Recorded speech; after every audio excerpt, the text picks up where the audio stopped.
Choujin X Chapter 50 Part 2. Now, the only way I could really describe this chapter is elusive, right? In a good way, because what I noticed upon this second read is that we got a little bit of a sandwich, right? We got the intro that was a little bit mysterious. In the midsection, we had the fan service to Tokio X Palma. And then at the very end, more mystery. And that's something that I liked about this chapter. It was given to us in a fragmented type of storytelling. And what I found most attractive about the delivery of this particular chapter is that it is potentially offering us 3 separate storylines or igniters that will eventually unite or contribute to the overall plot.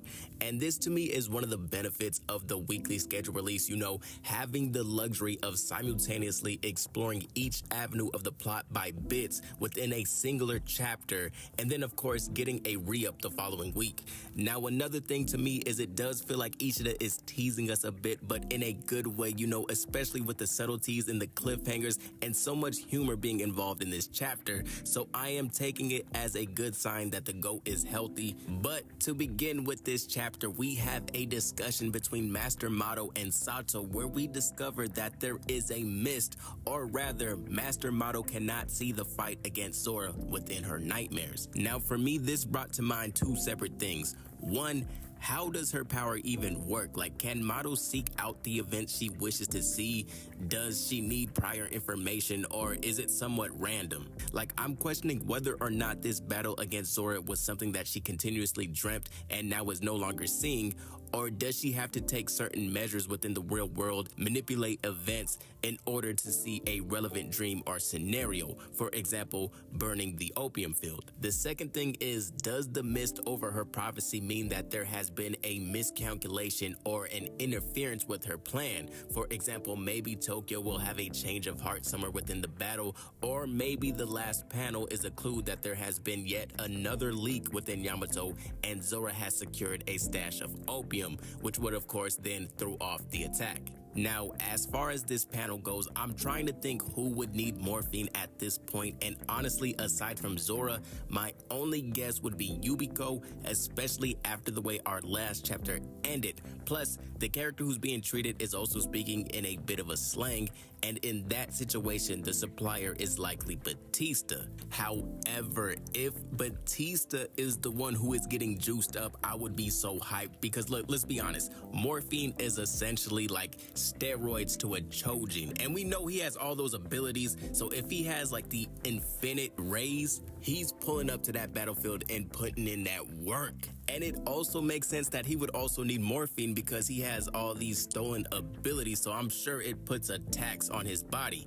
Now, you may look at the panel and say, it can't be Batista, that arm has no stitching. However, Batista's stitching is on his left wrist, which is the arm that belonged to a member of the Kagomori clan. As far as his right arm goes, we have seen no stitching, and you may say, look, man, where's the nail polish?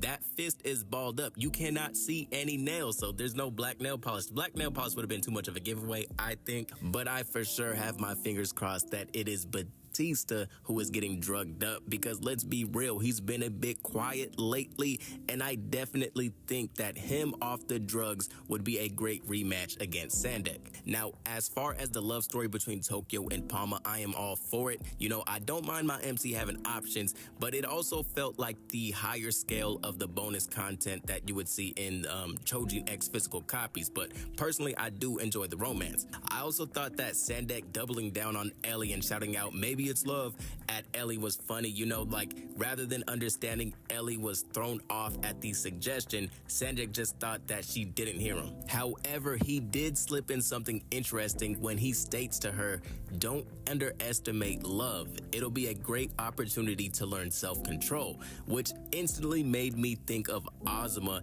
and the commentary within the community that something happening to Ellie will force him to snap, which could either be coming second to Tokyo once again, as she could have feelings for him, Ellie finding herself in a deadly situation, or all of the above. But once again, man, I enjoyed myself this chapter, and I honestly didn't think I would have this much to talk about, because, you know, the first read, it felt very simple. It's like, okay, we got a love story, we got a little bit of mystery, and then we came out with some mystery once again. But man, like I said, boy, he cooking, and I'll see y'all again next week.